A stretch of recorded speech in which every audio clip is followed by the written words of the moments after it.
Welcome back to episode 19 of A Brutal Vulcan Start. Here we are returning from the mining run that we ended the previous episode with. So in this episode, we're going to complete the work on the new super duper phase change air conditioning system. I did decide between episodes that I need to greatly improve the external cooling capacity. So I'm going to enlarge that little room I'll have attached to the phase change AC system. And I'm going to make it a little bit, definitely like double the size, and put in a bunch of medium radiators. So we'll have medium radiators, and I'll continue to use the single pipe radiator since I have a stack of them, so I might as well use them. So the goal is to throw a lot of capacity at it just to make sure that's not a limiting factor in the design.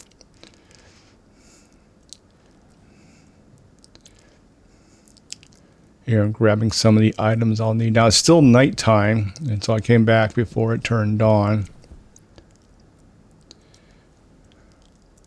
So I'm stuck with a lot of ore on me.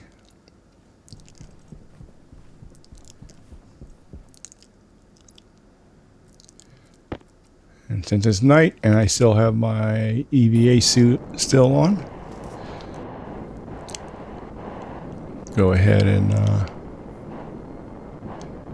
make this a little bigger so we can use that spot so we don't block that one vent. We're just going to extend this all out.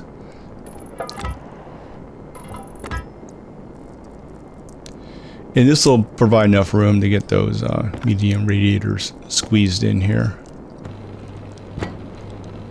A single frame is just really not big enough, given the fact I have those doors in there that consume some space for the wiring.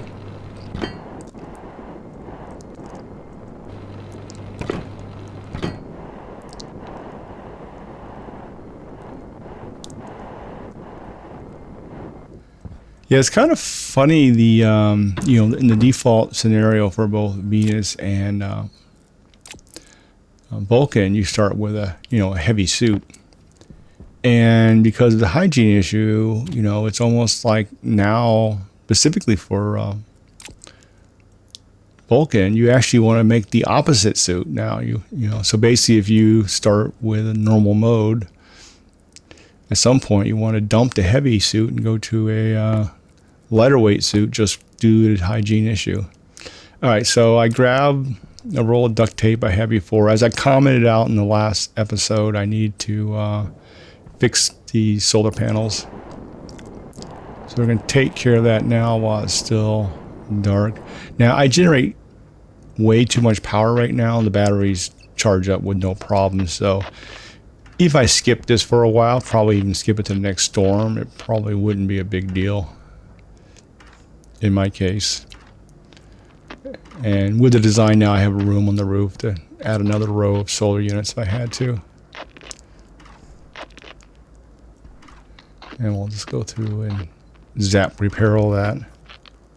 It's not that bad. I stormed every 7 to 10 day game days, so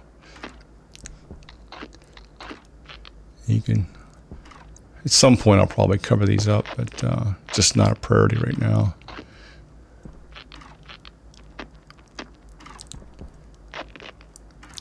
Okay, so those are repaired.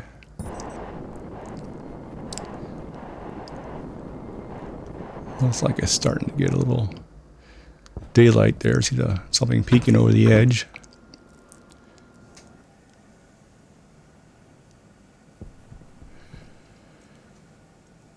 And we'll just throw the duct tape in a pile there, and we'll grab our... Just waiting for it to get a little warmer before we hydration critical. Take care of all that ore I have on me. So I'm kind of working around it for now.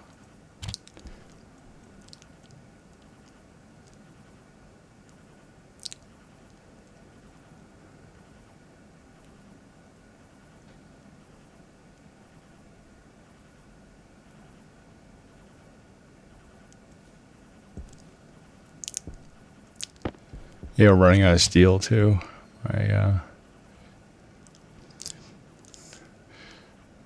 My love of make every pipe insulated does have a cost to that. And that's going through a lot of steel and silicon. Jetpack critical.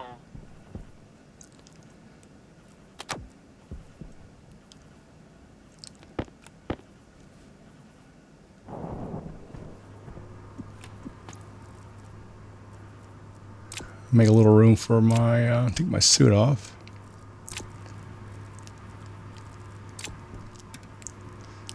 Now, while I still get the hygiene indication, it does seem to stay off much longer now with the lighter weight suit on.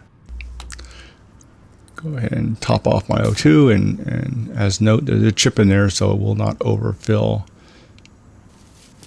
Not sure why I have empty slots.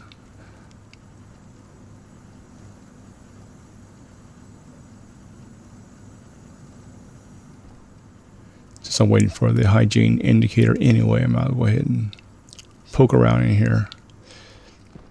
It does seem when you get this really dense, like 3 rows is probably a little too much.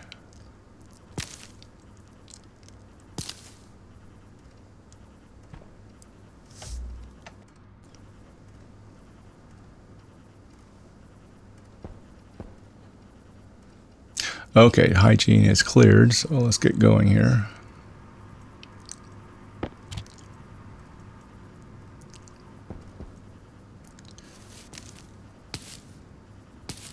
Want to make sure all these spots are filled.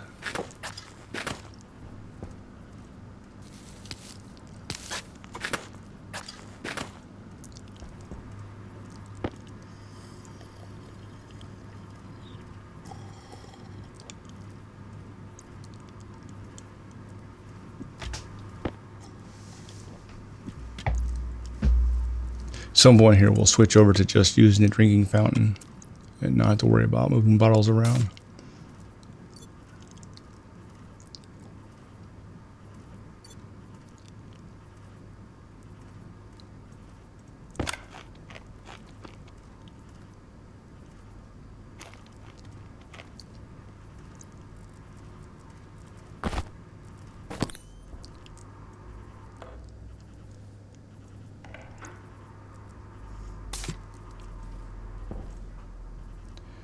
Still manually dumping the CO2, and that'll be solved in next episode. It won't be fully automatic, but I'll have a pump I can just turn on for a few seconds to fill the room with CO2 and start taking someone's equipment apart.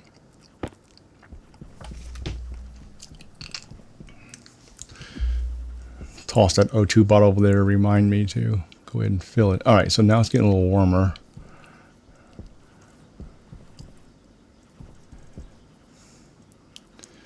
Okay, well, I think we'll speed through the smelting, and we'll just run this at 3x. So we're gonna get this thing loaded up, and basically we'll be gassing at this point.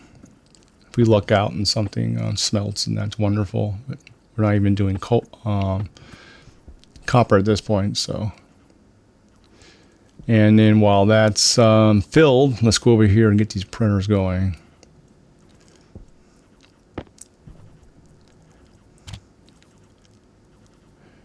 So I'm going to make some medium radiators.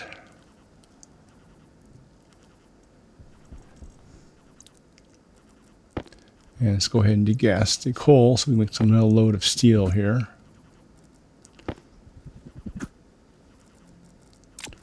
Okay, so that's all the 50s. I'll go ahead and dump that out and hopefully have time to load it back up. In case of emergency, I can always just fill it with any temperature gas and then throw in some silver, and that will heat it up nicely. And I got lots of silver there. Organizing for a steel run here.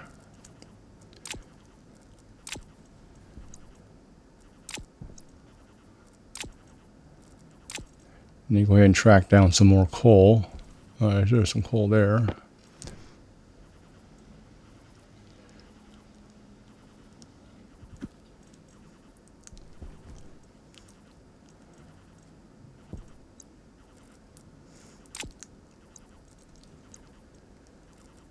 Okay, make a double batch of steel.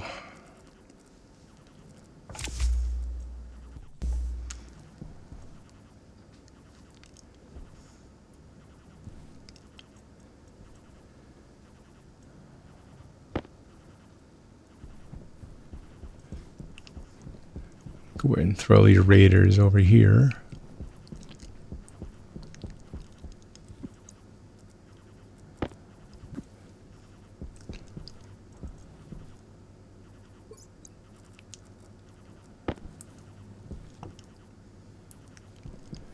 Just checking how much pressure we have in here. Now it turns out in the next episode, which I recorded already, is the actually don't put enough pollutants in the tanks. So there's an edge case when the system runs very efficiently.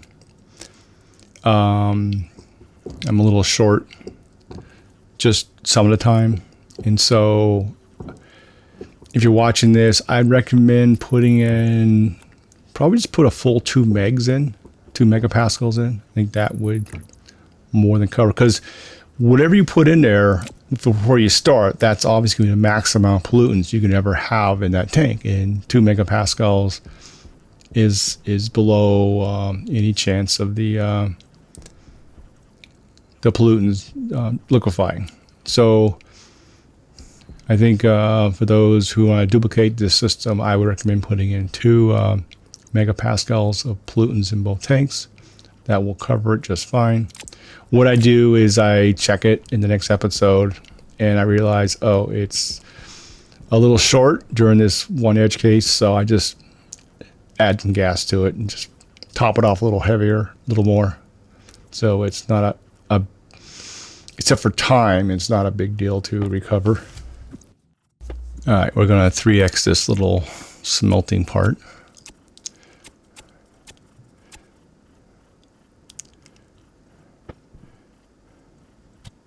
See, I have enough there to do another steel run.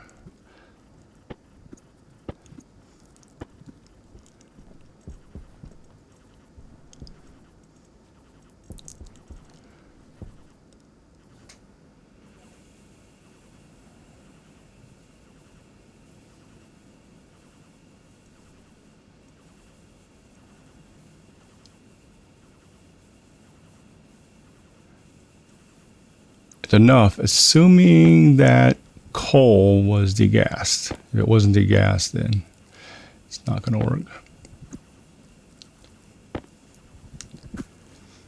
And worst come to worst, I just leave it.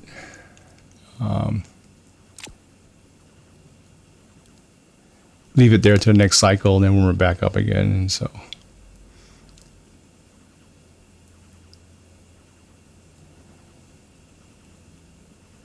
Yep, like that. All right, so obviously the coal wasn't degassed, so we're just gonna. So let's go ahead and empty this out.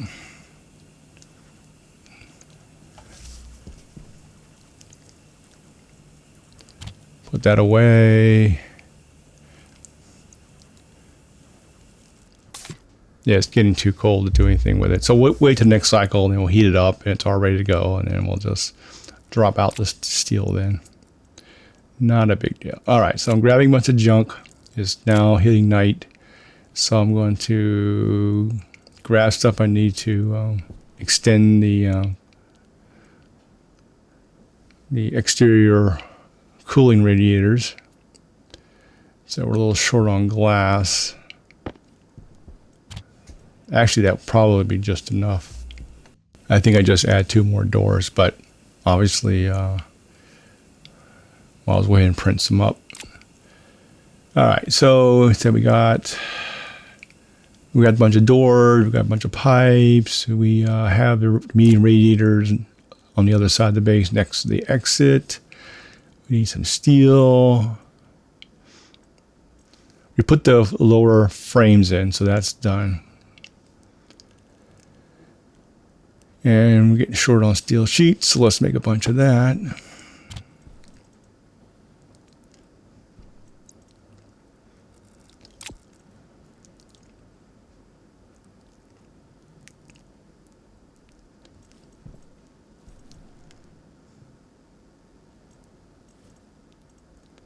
Just looking around, make sure I have everything I need.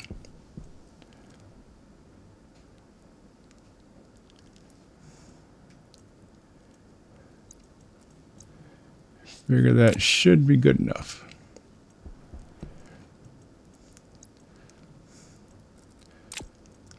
And while we're at it, besides the medium radiators, we'll go ahead and boost up the pipe radiators too. We have the extra pieces, why not?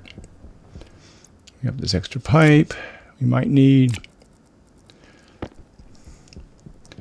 We're just going to check out what's going on. You see now, look at the temperature. It's running about 143 on the outside with the doors open now.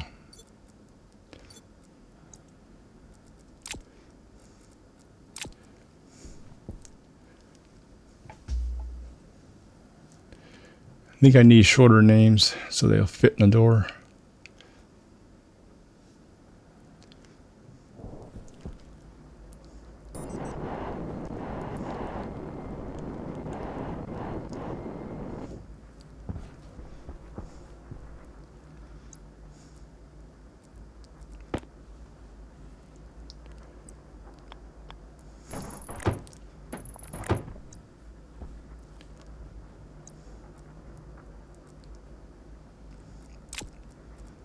Okay, so now so many doors I put the wrong ones in. I take them back out again. I put some glass doors by a mistake. Basically, when it finishes, a stack and I switch to the next stack, it defaults back to the previous value, starting value.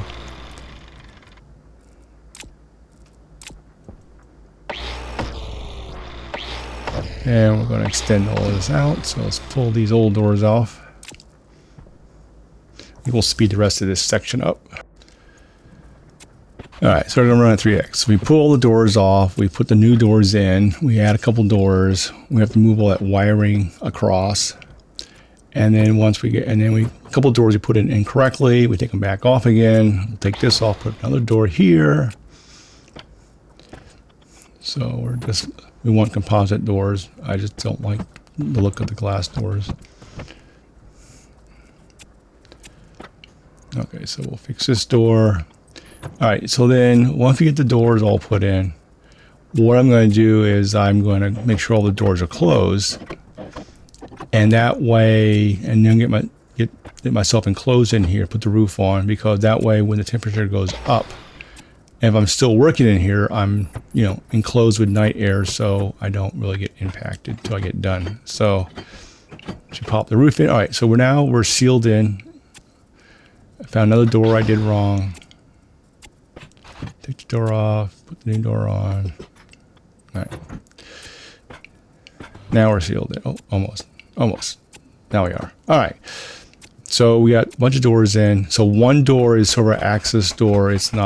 Doesn't have a special name to it. The other doors will have the cooling door name. So part of the broadcast name in the script. Or cable.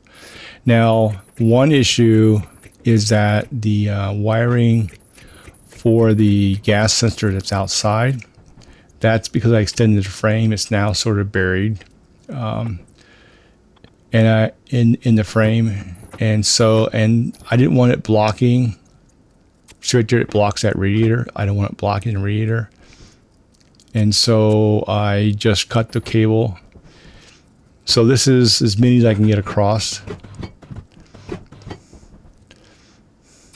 So what I'm going to do is I'm going to have to hit the next night cycle to go over there and pull that frame off, pull the wiring off, and remount the gas sensor, which means I lose, for cooling purposes, I lose a complete day cycle because, it's daytime, so it's not like they're really cooling anyway. So I guess I probably don't lose much.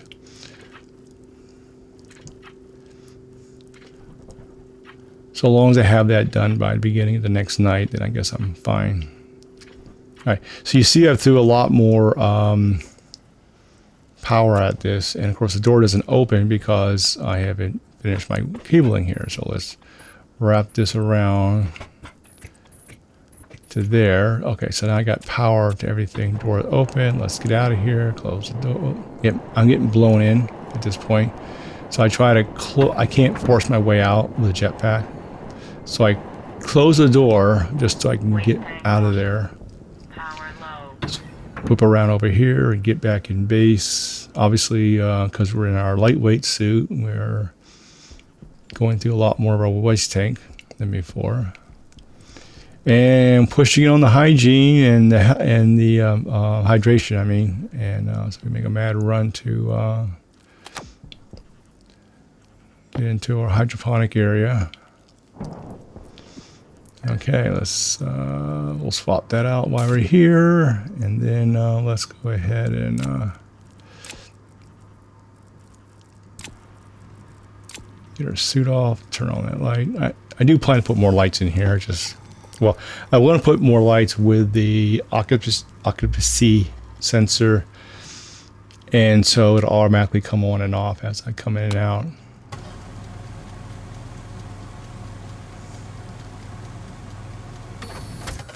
Make some more potatoes. I need to trade for some more seeds so I can make something else besides potatoes. I do have tomatoes though. So I can make tomato soup in a can at some point. So if I don't get any seeds, I can still make that, which gives me a plus 25% hydration.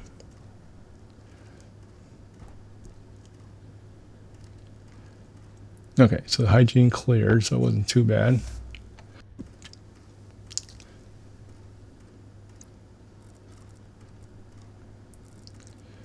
So let's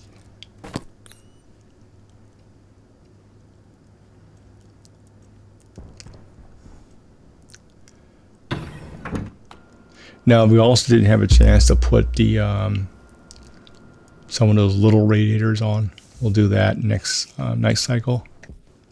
Okay, so we're definitely warm enough for steel here. So once we get 1 megapascals in here, we'll pop out some steel and voila. And then we'll toss it in here and we'll do a dump. So we get wrong one, that one. Yep. Break us up into units of 50.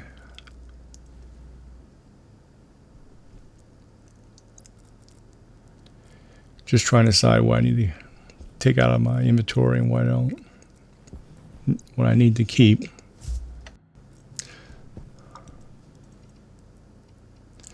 Also getting low on cabling, so let's print a bunch of that up. Definitely do not have a shortage of copper.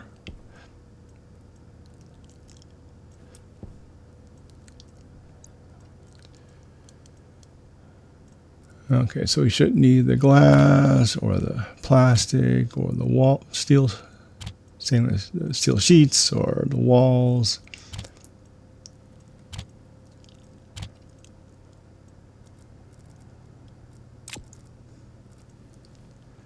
Yeah, I think we're done with the doors for now. Throw it in a sort of miscellaneous pile. And the medium radiator, we don't need that. We might as well dump that over. We don't have any more room to put that unless I extend the room a little further. Looking around, see if I can't. So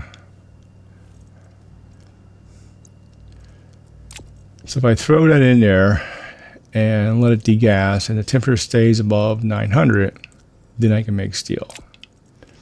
I got plenty of iron. So let's see if we get lucky here.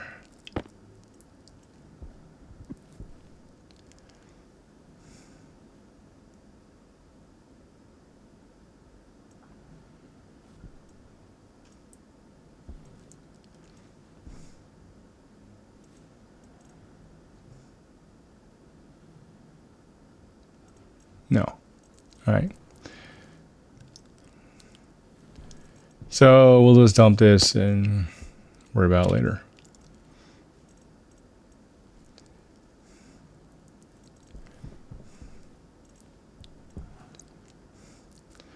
refresh my cabling. So go ahead and drain the furnace there.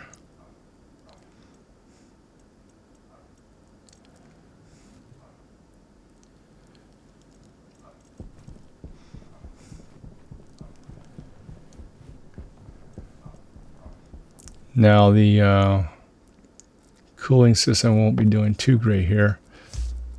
One, we're still getting the system started, up to normal operating temperatures, or should I say down, the temperatures come down.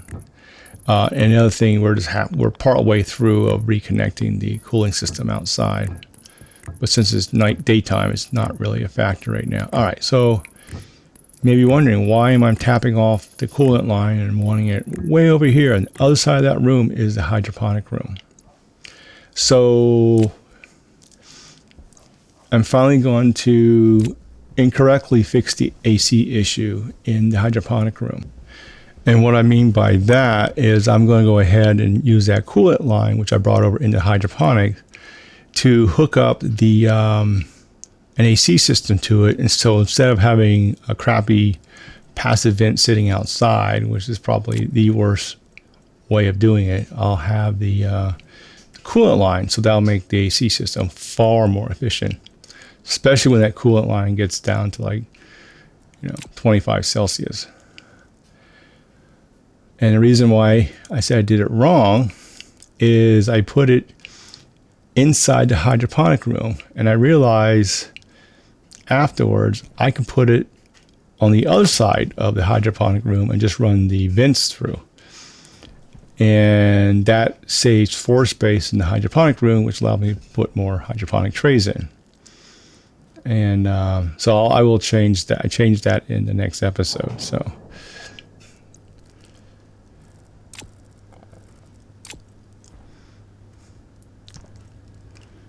go ahead and hydrate. We have our drinking fountain now, so we can mount that in here. That means we don't have to move water bottles back and forth anymore.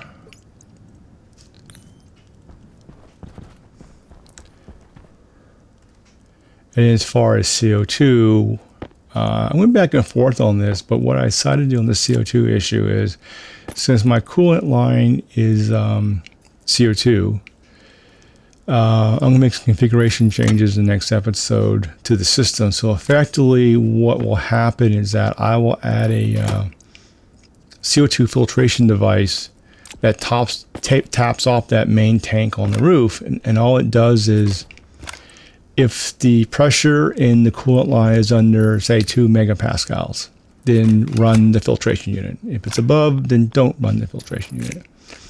So basically, effectively, it'll continue to inject CO2 into the line if it drops. That means I can pull CO2 out of that line because I know the system will re-add it. And then for the hydroponic room, since the coolant line is effectively already in here for the AC unit, I just put a pump on there and pump in. It's not cabled up yet. I got to do it again. So since the line's in here, I'll put a pump on it, turn the pump on, pump that almost perfect temperature CO2 into the room. And that means I'm not hand carrying CO2 bottles back and forth. So now with drinking fountain, I don't have to move water bottles around. With the using the coolant line for CO2, I don't need to move CO2 anymore. And of course, the CO2 part of it, initially manual with a pump, but then I'll automate that. So I turn my light off just to see if it's nighttime. If it's nighttime, I can go outside and do useful things.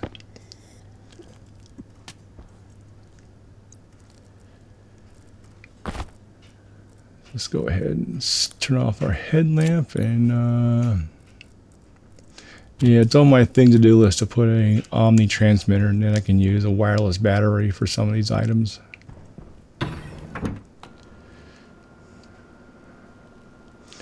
Just not the priority item right now.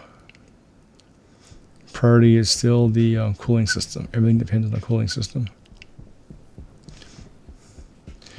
Yeah, I think the system is just double checking it's nighttime.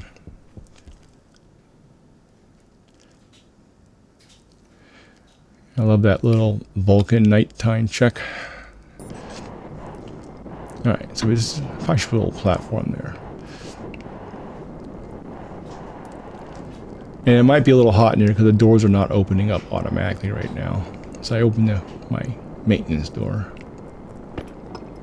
All right, we're going to pull this piece of steel off, this frame off, so we can get to that wire. And the wiring's a little interesting because we can't put the wire through the middle of a door, so we have to find a spot. We can put it between doors, not the middle of the door. Okay, so we're going to pull that off. Clean up the wiring here. As a rule, I don't like stuff in between frames like this.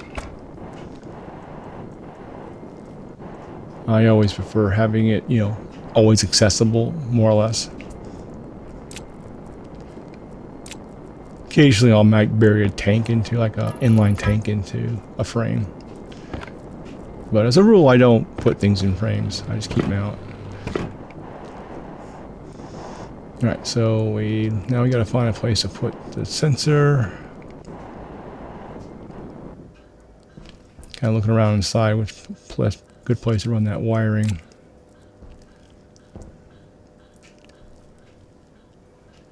So I ended up putting it between these two doors here. Make sure to get it right. Just double check. No, you won't go there. All right, so we'll put it there, which is fine. If I can get the cable right. And we'll drop down here and run it just. I won't put it under it. I'll just put it right here. That's good enough.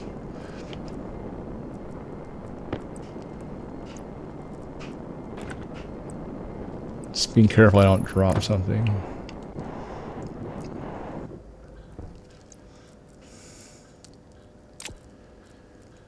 And we just need to reselect that sensor.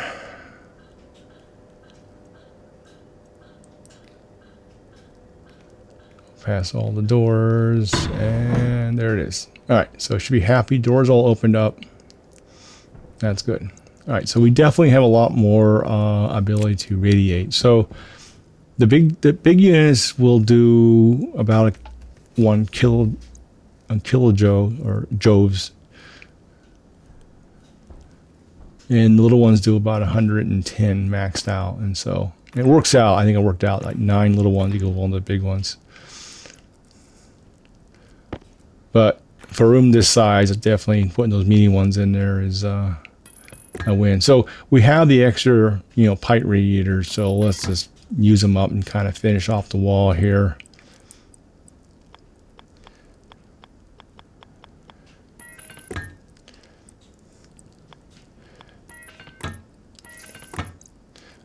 Turns out this is some serious cooling ability.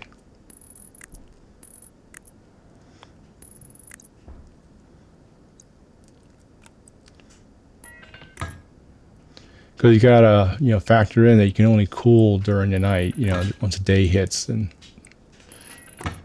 you got a little bit of buffer in there that, you know, when the day first hits, the doors will close, and you got a little residual mass in those pipes. If you put too much gas in, that means when they heat up during the day, when you open up at night, it takes that much longer to cool back down again. So it's sort of a trade-off here.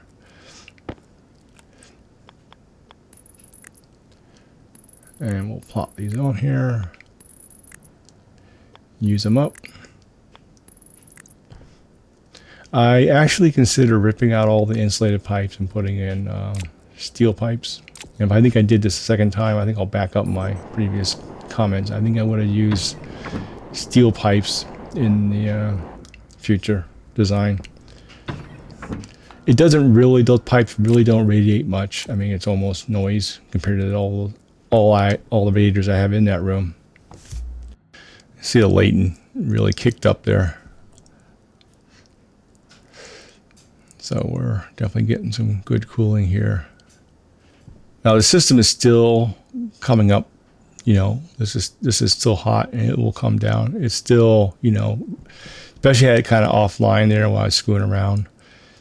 But this should help it cool a lot faster now and get going. In the next episode, this sucker is really just cooling big time. Yeah, so I'm with the improved outside radiator setup. I like this setup. I'm going to make some small modifications. I think one mistake was I undersized the outside radiators initially. Second boo-boo, which I corrected. Second boo-boo is I didn't put enough gas in those pollutant tanks. They said I should have gone for like 2 megapascals each, and that would have been plenty.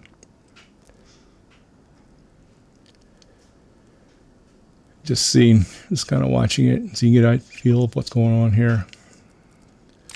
And then I'm gonna move some stuff around. The other thing, I should have put the AC system for the hydroponics on this side, but that's unique because the way the buildings are side by side. I'm almost thinking now that for a hydroponic room, just do a 3x for the hydroponic, and right next to it put a 3x for the mechanical. That way you can move a lot of the junk out of the hydroponic room into the other room, and just maximize the hydroponic space, because you don't need AC systems and other crap in there. The same way for the CO2 injection, once I move the AC out, I can do the CO2 injection from the other room.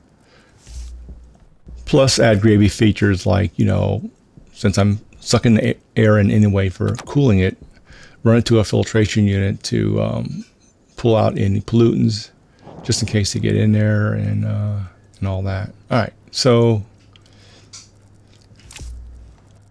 except for the fact we gotta add a little more pollutants in the next episode, we now have a serious cooling system for Vulcan. And it's actually pretty simple. It's a lot of pieces, but not a lot of complexity to it, which makes it nice.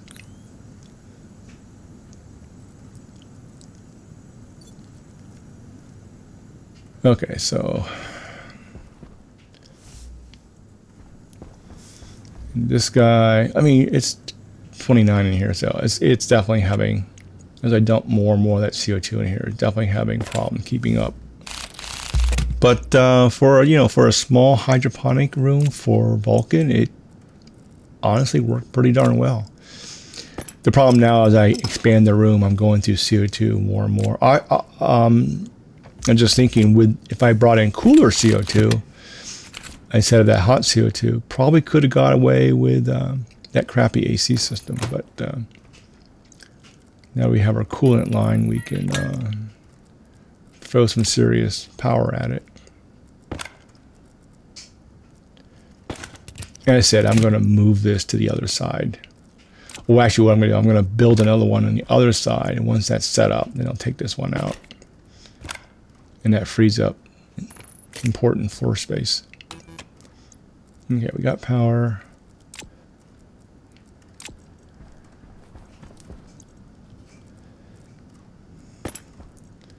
And be careful, careful, careful.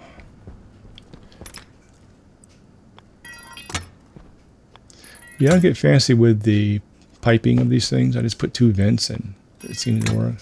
Yeah, I really don't like that. Wish there's another pipe solution for the waste coolant line. It's always right in the middle there. I'm kind of stuck, like running it up the front of the unit, and I ran out of pipe. Hopefully I have enough here. So now outside there's like a passive vent sitting there by itself. Hope I got enough pipe here to get this thing connected. And see what I'm doing here. Yep, yeah, just enough. Perfect. Another reason for moving this in the other room, I don't have to look at that stupid pipe anymore. All right, so you set 25, turn it on, and once again, the main cooling system is not at optimum temperature yet, but this is way better efficiency than we had with the other one. Plus, this one can run all the time. And got our little drinking fountain here.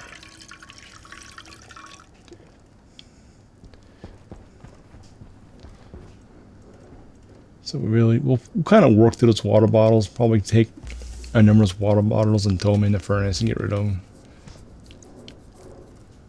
Probably don't need any at this point. I mean, if I run out of total water, I'm pretty much screwed at this point. But I have quite a bit of water that I bought, so I should be good.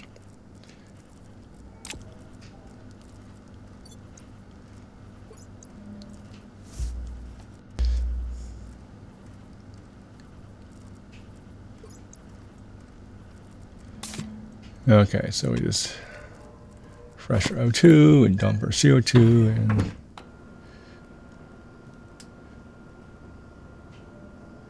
yeah, and definitely hygiene's been less of an issue now.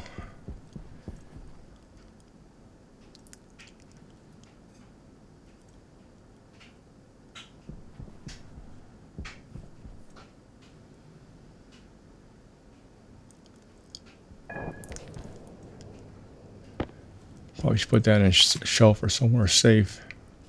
Yeah, temperature's already down to 25. Typically, that's what I like doing. I like using, a cooling system, but then use AC systems connected to it for the fine precision.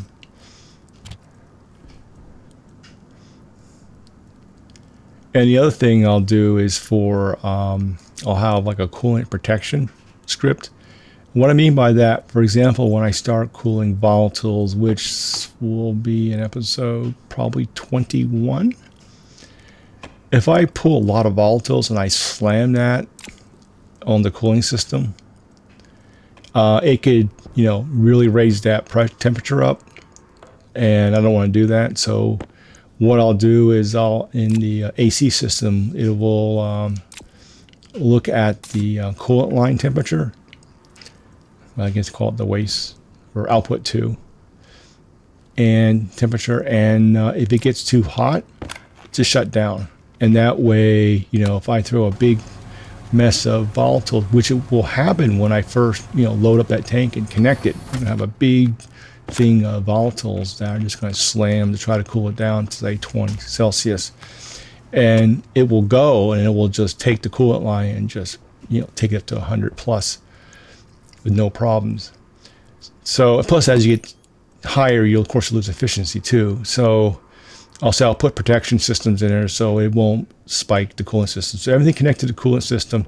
This room doesn't have protection system because it's sort of a priority room. I mean, this room you don't want the AC shutting down, but other things that can be deferred, like cooling, volatiles and other things, they'll have protection, so they'll throttle themselves. So they'll just, oh, the coolant line's too hot, shut down, wait till it comes down.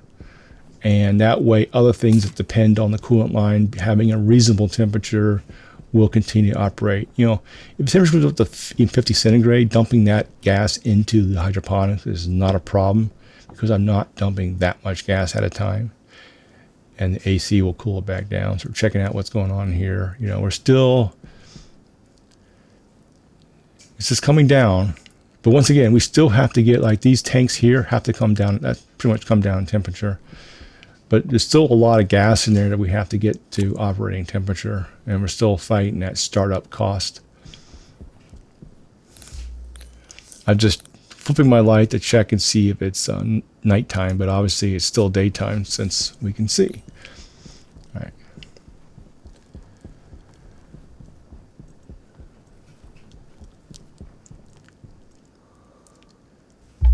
Now that I have a better way of cooling the hydroponic room, the next goal is to go ahead and expand it out. And we can grow a lot more plants and increase our O2 production. And that includes, start injecting CO2 versus hand carrying it across. And then at some point, probably in episode 21, we'll start automating that injection. And then we'll start pulling out O2. So another advantage of that room being there, I'll just start tapping off the vent lines and start extracting O2, and once again monitor everything. So probably have the injection, the O2 extraction, all that in one script, and once you start collecting the O2, now we do have a big tank of O2 sitting outside that we previously bought. Probably once I have a tank set up for collecting from the hydroponics, I'll just probably take the tank outside and pump it all into the tank inside.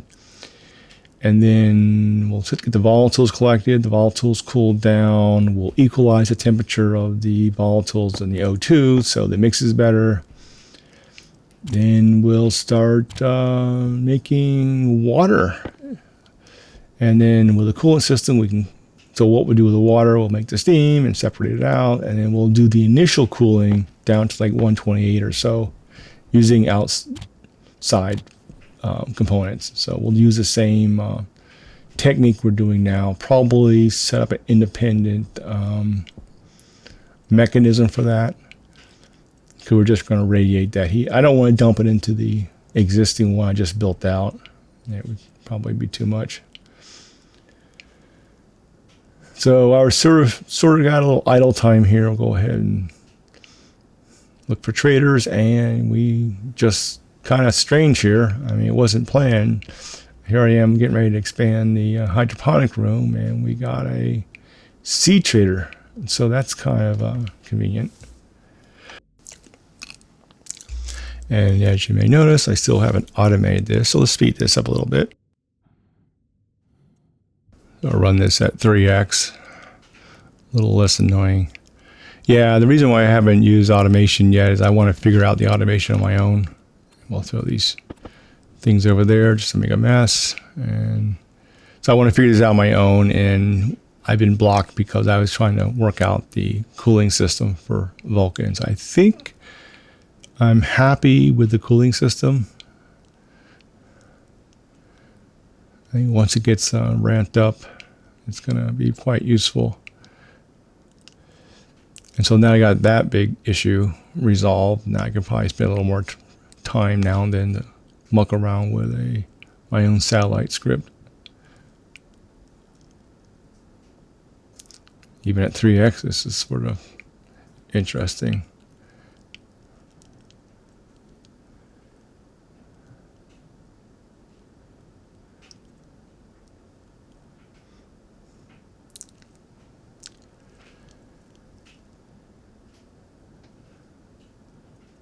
Almost there.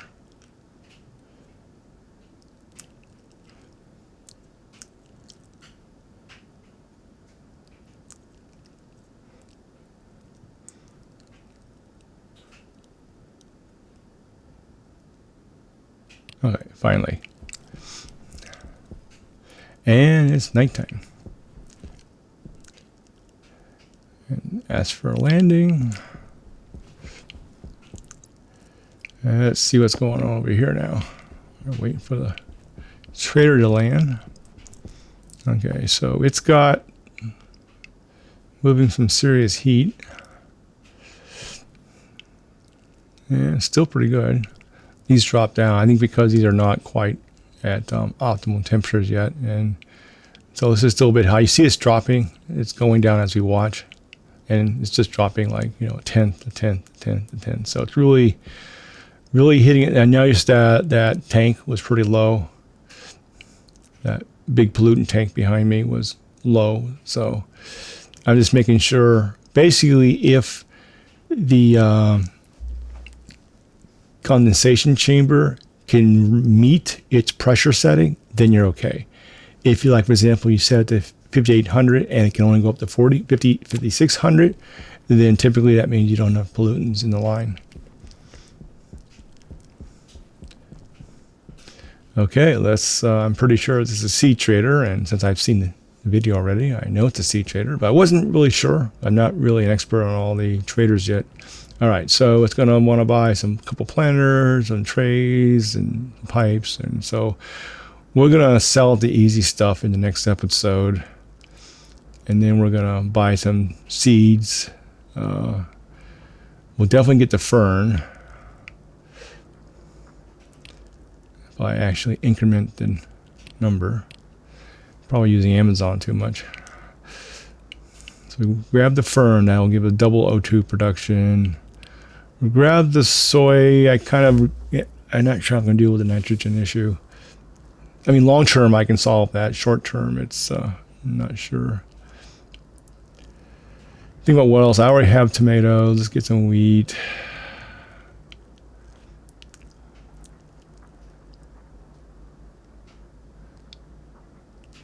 And since we're getting, well, the video itself is like an hour long, I speed up some sections, so we're back down to like 50 so minutes.